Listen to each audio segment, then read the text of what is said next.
بسم اللہ الرحمن الرحیم۔ حضور صلی اللہ علیہ وآلہ وسلم کی احادیث کی روشنی میں وقت کئی نشانیاں پوری کر کے اب دجال کے خروج کی طرف تیزی سے رواں دواں ہے۔ جو نشانیاں پوری ہو چکی ہیں ان میں اونچے اونچے گھروں کی تعمیر، بیوی کا غیر شوہر کے لیے بننا سنورنا، مساجد سے دجال کا ذکر ختم ہونا، پانی کی قلت اور ناچ گانے کا عام ہونا شامل ہے۔ حدیث پاک میں دجال کو اس دنیا کی ابتدا سے انتہا تک کے تمام فتنوں سے بڑا فتنہ قرار دیا گیا ہے۔ ذرا غور کیجئے کہ قوم عاد، قوم سمود، قوم عمالقہ، قوم یاجوج ماجوج جیسی وحشت ناک قومیں گزریں، اور فرعون، نمرود، شداد جیسے شہنشاہ گزر گئے۔ اللہ پاک نے ان سب کو مختلف عذاب دے کر ہلاک کیا، لیکن ان سب کے حالات پڑھ کے اندازہ کریں کہ دجال کا فتنہ کیا ہوگا، جس کو سب سے بڑا فتنہ قرار دیا گیا ہے۔ بعض شخص یہ خیال کرتے ہیں کہ دجال ایک نظام کا نام ہوگا جسے دجالی سسٹم کا نام دیا جاتا ہے، لیکن ہم بتاتے چلیں کہ دجال ایک انسان ہے جو کہ اس وقت بھی دنیا میں موجود ہے اور قید ہے۔ اس کی قید کے متعلق صحیح مسلم کی حدیث نمبر 7388 میں تفصیلی واقعہ موجود ہے۔ رسول محترم حضرت محمد صلی اللہ علیہ وآلہ وسلم ہر نماز کے بعد دجال کے فتنے سے اللہ کی پناہ مانگتے تھے تاکہ امت کو اس طرف رغبت ہو کہ وہ بھی دجال کے فتنے سے اللہ کی پناہ مانگتے رہیں۔ حضور صلی اللہ علیہ وآلہ وسلم نے فرمایا، ہر نبی نے دجال کے فتنے سے اپنی قوم کو ڈرایا ہے، میں بھی تمہیں اس سے ڈراتا ہوں اور ایسی بات بتاتا ہوں جو اس سے پہلے کسی نبی نے نہیں بتائی، وہ یہ ہے کہ دجال کانا ہوگا۔ دجال کے معنی بہت زیادہ جھوٹا اور مکار شخص کے ہیں۔ یہ شروع میں خود کو مسلمان ظاہر کرے گا، لیکن پھر نبوت کا اور بعد میں خدائی کا دعویٰ کرے گا۔ اصل میں یہود سے ہوگا۔ وہ ایک جوان دراز قد، ایک آنکھ سے کانا، دوسری آنکھ میں لالگی، سینہ چوڑا اور اندر کی طرف دھنسا ہوا، پیشانی چوڑی ہوگی جس پر کافر یعنی کافر لکھا ہوگا، جسے ہر شخص آسانی سے پڑھ سکے گا۔ دجال کے ظہور کی سب سے بڑی نشانی یہ ہے کہ اس کے نکلنے سے 3 سال پہلے پوری دنیا میں قحط پڑے گا۔ پہلے سال زمین 1/3 پیداوار روک دے گی اور آسمان 1/3 بارش، دوسرے میں 2/3 پیداوار اور بارش رک جائے گی، اور تیسرے سال نہ بارش ہوگی اور نہ ہی پیداوار، جس سے تمام چوپائے ہلاک ہو جائیں گے۔ تب دجال کا ظہور مشرق سے خراسان سے ہوگا۔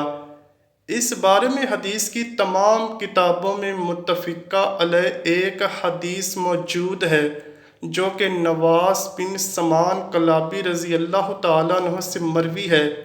وہ فرماتے ہیں، ایک دن حضور صلی اللہ علیہ وآلہ وسلم نے دجال کا ذکر ایسے انداز میں کیا کہ ہم لوگ لرز گئے۔ اگلی صبح جب ہم حضور صلی اللہ علیہ وآلہ وسلم کی خدمت میں حاضر ہوئے تو انہوں نے جان لیا کہ ہم لوگ کل کے ڈرے ہوئے ہیں۔ حضور صلی اللہ علیہ وآلہ وسلم نے پوچھا، کیا معاملہ ہے؟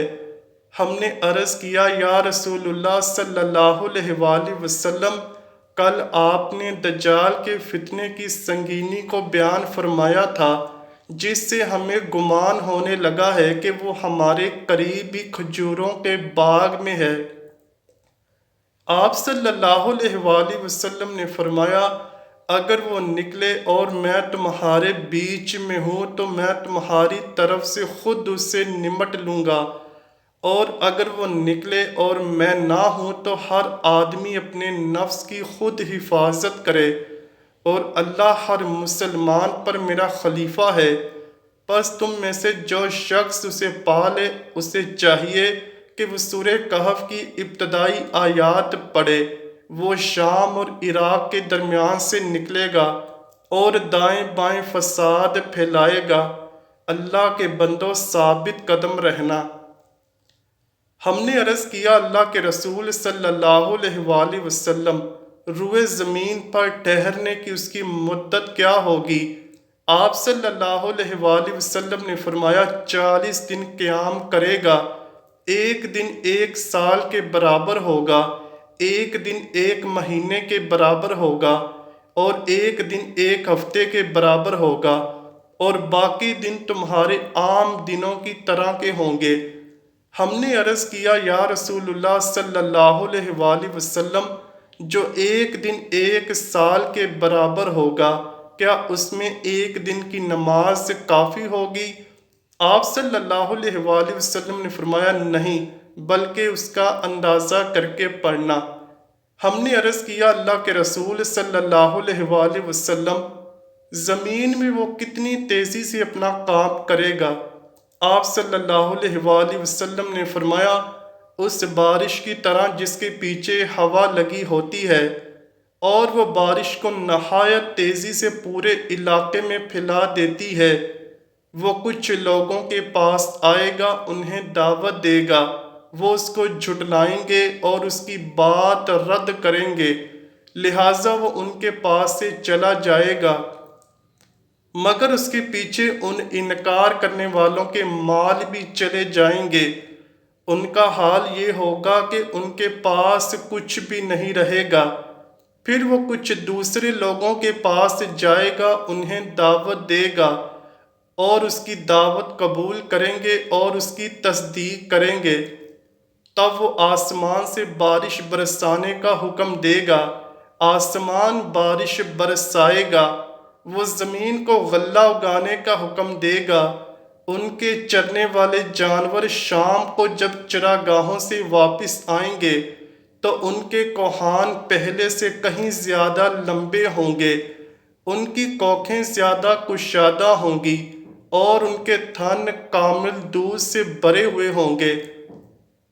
پھر وہ کسی ویران جگہ میں آئے گا اور اس سے کہے گا اپنا خزانہ نکال، پھر وہاں سے واپس ہوگا تو اس زمین کے خزانے شہد کی مکھیوں کے سرداروں کی طرح اس کے پیچھے لگ جائیں گے۔ پھر وہ ایک بھرپور اور مکمل جوان کو بلائے گا اور تلوار سے مار کر اس کے 2 ٹکڑے کر دے گا، پھر اسے بلائے گا اور وہ روشن چہرے کے ساتھ ہنستا ہوا واپس آئے گا۔ پس دجال اسی حالت میں ہوگا کہ اسی دوران حضرت عیسیٰ بن مریم علیہ السلام دمشق کی مشرقی جانب سفید مینار پر زرد کپڑوں میں ملبوس 2 فرشتوں کے بازوؤں پر ہاتھ رکھے ہوئے اتریں گے۔ جب وہ اپنا سر جھکائیں گے تو پانی ٹپکے گا، اور جب اٹھائیں گے تو اس سے موتی کی طرح چاندی کی بوندیں گریں گی۔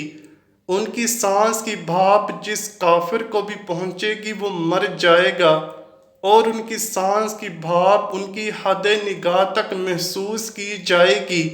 وہ دجال کو ڈھونڈیں گے یہاں تک کہ اسے باب لد کے پاس پالیں گے اور اسے قتل کر دیں گے۔ بحوالہ مسند احمد دجال کے ظہور کے فوراً بعد 70,000 یہودی اصفہان میں اس کی تابعداری میں آ جائیں گے۔ اس سے بہت سے مسلمان بھی گمراہ ہوں گے، سوائے چند مومن مردوں اور عورتوں کے۔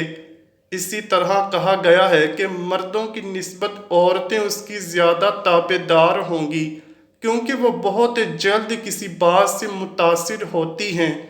مسند احمد کی روایت میں ہے کہ دجال کی طرف نکلنے والوں میں اکثریت عورتوں کی ہوگی، یہاں تک کہ ایک آدمی اپنی ماں، بہن، بیٹی اور پھوپھی کو رسی میں باندھ دے گا کہ کہیں وہ دجال کے پاس نہ چلی جائیں۔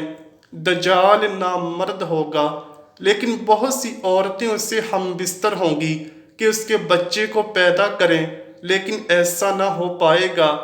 ان عورتوں میں زیادہ تعداد ان کی ہوگی جو بالوں کا جوڑا بنا کر سر کے اوپر والے حصے میں باندھتی ہیں، لیکن پھر بھی دجال بے اولاد ہی رہے گا۔ وہ ہر ملک میں داخل ہوگا اور لوگوں کو اپنا فتنہ سمانیہ سے گمراہ کرے گا، سوائے مکہ اور مدینہ کے، کیونکہ فرشتے اس کی نگہبانی پر مامور ہوں گے۔ وہ اپنے ماننے والوں کو جنت کے مزے دلوائے گا، جبکہ نہ ماننے والوں کو آگ میں جلائے گا، لیکن اس کی جنت اصل میں جہنم ہوگی اور جہنم اصل میں جنت ہوگی۔ اب اندازہ کریں دوستو، ہم آج کس طرح شیطان کے پیچھے لگ کر جھوٹ، کینہ، شراب نوشی، زناکاری میں ملوث ہیں، تو سوچیں دجال کے ظہور کے بعد ہمارے ایمان کا کیا حال ہوگا۔ چنانچہ حدیث پاک کے مطابق اگر ہم چاہتے ہیں کہ دجال کے فتنے سے محفوظ رہیں تو سورہ کہف کی ابتدائی آیات یاد کر لیں اور روزانہ پڑھیں۔